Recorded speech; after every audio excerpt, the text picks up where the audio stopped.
শুরু করতে চাই। যখন আমরা অভিযান পরিচালনা করি অবশ্যই আমাদের প্রত্যেক সদস্যের কাছে র্যাবের কোটি থাকে, এটি হচ্ছে প্রথম আইডেন্টিফায়ার। দ্বিতীয়, র্যাবের প্রত্যেক সদস্যদের কাছে তার আইডি কার্ড থাকে। যেমন আমি এখন এই মুহূর্তে ব্রিফিং করতে এসে আমারও আইডি কার্ড আমার সাথে আছে। তো এমন প্রত্যেক র্যাব সদস্যর কাছে র্যাবের যে হলোগ্রাম স্টিকার সংযুক্ত যে আইডি কার্ড, এই আইডি কার্ড সাথে থাকবে। এটা হচ্ছে দ্বিতীয়। এই দুটো দিয়েই মোটামুটি প্রাথমিকভাবে চিহ্নিত করা যায় যে যে অভিযান দল আসছে, অভিযান পরিচালনা করছে, তারা কি র্যাব সদস্য কিনা। যদিও কোটিটা হয়তো বাহিরে বানানো যেতে পারে বা কাছাকাছি রকমের একটা তারা উপস্থাপন করতে পারবে, কিন্তু এই র্যাবের যে আইডি কার্ড হলোগ্রাম স্টিকার যুক্ত, এটা তারা উপস্থাপন করতে পারবে না। তাই এই দুটো দিয়েই প্রাথমিকভাবে চিহ্নিত করা যেতে পারে যে কে এক আসল র্যাব সদস্য বা কোনটি ভুয়া র্যাব পরিচয়ে এরকম অপরাধ সংগঠিত করছে।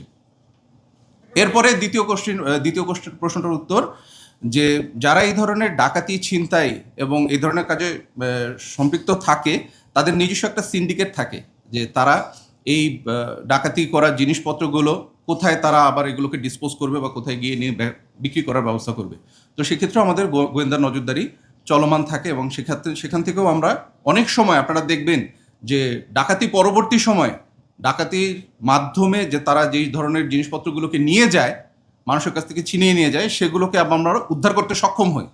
তো এই নেটওয়ার্কগুলোকে আমরা চিহ্নিত করার ব্যবস্থা করি এবং প্রায়শই আমরা সফলভাবে সেখান থেকে জিনিসপত্র উদ্ধার করতে সক্ষম হই, তাদেরকেও আইনের আওতায় আনতে সক্ষম হই। এবার আসছি প্রথম প্রশ্নটায়। আপনার প্রথম প্রশ্নটা ছিল হচ্ছে যে যারা গতকালকে আটক হয়েছে যে দুজন, এর বাইরে আর কেউ ছিল কিনা, থাকলে তাদেরকে গ্রেফতারের কোনো ব্যবস্থা করা হয়েছে কিনা।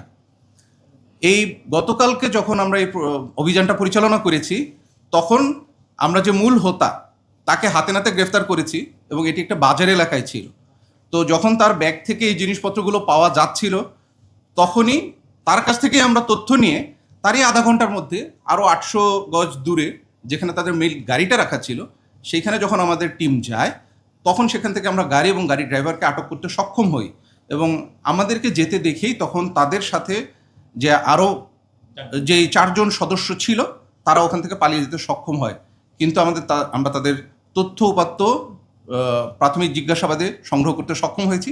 আমরা চেষ্টা করছি তাদেরকেও যত দ্রুত সম্ভব আইনের আওতায় আনার জন্য। ধন্যবাদ ভাইয়া।